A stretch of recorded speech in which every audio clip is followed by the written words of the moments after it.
beer, it's good for you.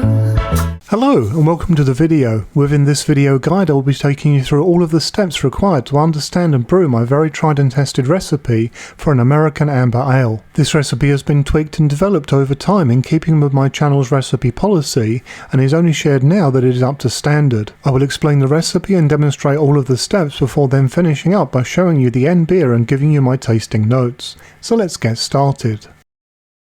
Here is a sneak preview of this beer's vital statistics, which I'll explain fully later.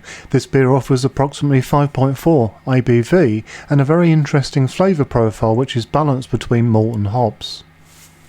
This recipe, like all of my shared recipes, is written by me and can be found in full within this video's description, which is underneath the video window when viewed on a desktop computer. You will also find a link to the full recipe on Brewhouse there, which can be used free of charge with some restrictions. Your initial steps with my recipe will be to convert the recipe before ordering in your ingredients. I have an easy guide to doing this on Brewhouse on my channel as shown on screen now. Within this video this recipe is being brewed using a Grainfather S40 to the volume of 21 litres or approximately 5.5 US liquid gallons, but as part of the conversion process this can be scaled and shaped to suit your brewing system and volume requirements. Recipe conversion is an essential part of the process for the intended results. Do note that this applies to all recipes you obtain from others, not just mine. For the very best results you should also plan your water profile ahead. Tweaking your water profile for this recipe will enable you to balance it to what you will prefer. I personally prefer to use a balanced profile as shown on screen now, which allows both the malt and hops to shine equally. However, I know some will certainly prefer a more hop balanced profile perhaps. The choice is yours. Let's now get on with the brew, starting with the mash. My strike water has been preheated to the first mash step, which has a temperature of 67 degrees Celsius, which is approximately 153 degrees Fahrenheit. I am starting to add this recipe's grain bill, gradually stirring as I go. This temperature is a little higher than the cookie cutter temperature of 65 degrees Celsius or 149 degrees Fahrenheit. The idea here being to create a slightly less fermentable wort, which will then lead to a slightly higher final gravity, which will make this one a little less dry compared. This works very well with this recipe, hence its inclusion. You will also notice that the Grainfather S40 has no centre pipe for overflow. The basket handles this task, which makes this one very easy to stir in, as you can see. Let's now start the mash and start looking more closely at this recipe. You can see that this is an easy session beer with a predicted ABV of 5.4%, which is middle ground for this beer style. Also in the middle for balance is our IBU of 33, which translates to a BU-GU ratio of 0.62. I have experimented with this style at high and lower alcohol levels and feel that this is the level that suits most drinkers when it comes to the actual taste.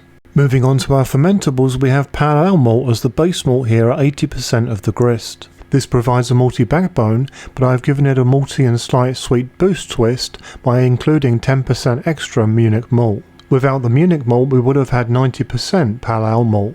Our crystal malt at 5% is there to bring in the correct colour alongside the chocolate malt at 1%. Only the crystal malt of these two will deliver any further effects, which will be some nice caramel notes along with some head retention and a little body. Then at 4% we have biscuit malt, which adds in a flavour and aroma contribution which is bready and cracker like, as well as adding in a little extra colour.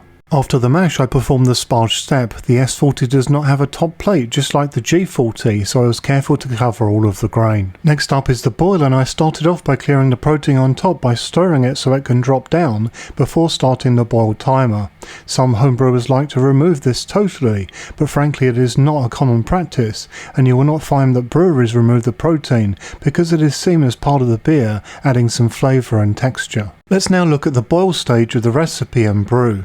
This recipe is in keeping with the modern boil time of 30 minutes and starts with Warrior at the start of the boil. This hop will provide our bittering. Warrior is an amazing American bittering hop because it offers a very clean and smooth bitterness as well as its own citrus element.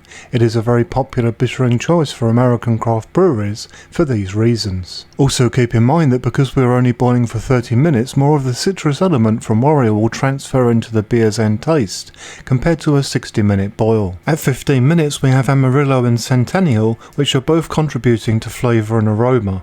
The Amarillo offers a blend of orange, lemon and grapefruit, whereas the Centennial offers pine, citrus and floral characteristics. We also have a 10-minute hop stand involving Amarillo and Centennial at 80 degrees Celsius or 176 degrees Fahrenheit at the end of the boil, so I added in my cylinder immersion chiller for this task, which chilled things down very quickly.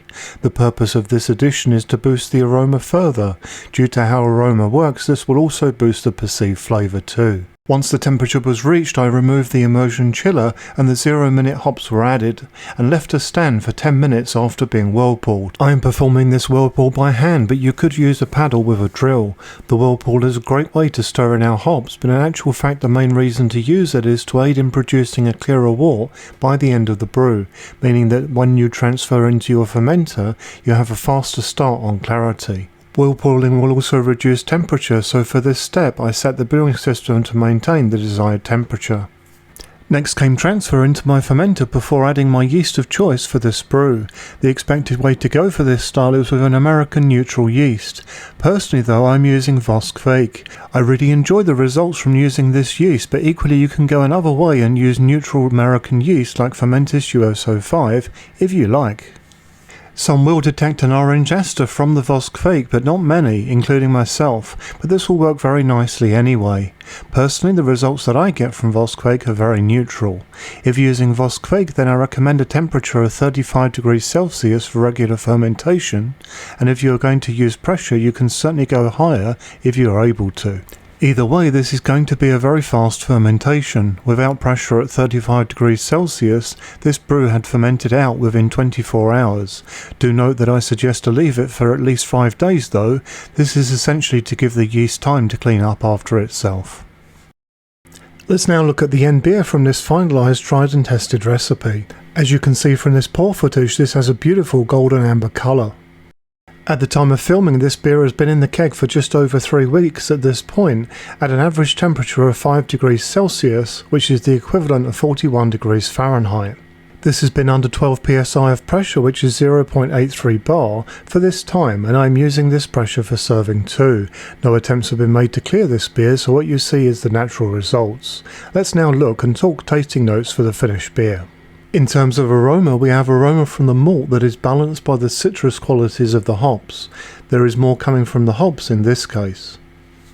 In terms of flavour, we have balanced malt to hops with a smooth medium body, malty sweetness on entry, moderate caramel later, with some bread-like flavours on the finish. On the hop side, this is balanced with Amarillo and Centennial, and we have citrus orange, lemon and grapefruit with a little pine and background floral characteristics. My notes on this one are as follows. To my mind, this is a less is more kind of beer style. A common mistake is to add too many strong flavours in that are competing for the limelight rather than having a running order of importance, which in this case is a balance of malt and hops. Furthermore, I suggest that you do not go low with carbonation in this style. Something from medium to high suits the style's profile better for most drinkers. The Great American Amber Ale's beer style is one of my favourite American styles. When it is at its best, it is easy drinking and yet flavourful. You will taste the malt and hops equally due to the fine balance, which is something that too many brewers and breweries ignore by giving it more hop content than the style really allows for. American Amber IPAs are good, but they are not American Amber Ales, and that line must be drawn. If you do brew this recipe, then I would be delighted to hear your thoughts and tasting notes if you have the time. If not, then I would still appreciate your feedback on this video, of course. I do hope that you found this video useful, informative and interesting. If so, why not consider liking and subscribing? For further support, you can join the channel's Facebook group, and if you would like to support the channel, then check out the channel's merchandise store, as all profits go back into the channel. Until next time, happy brewing!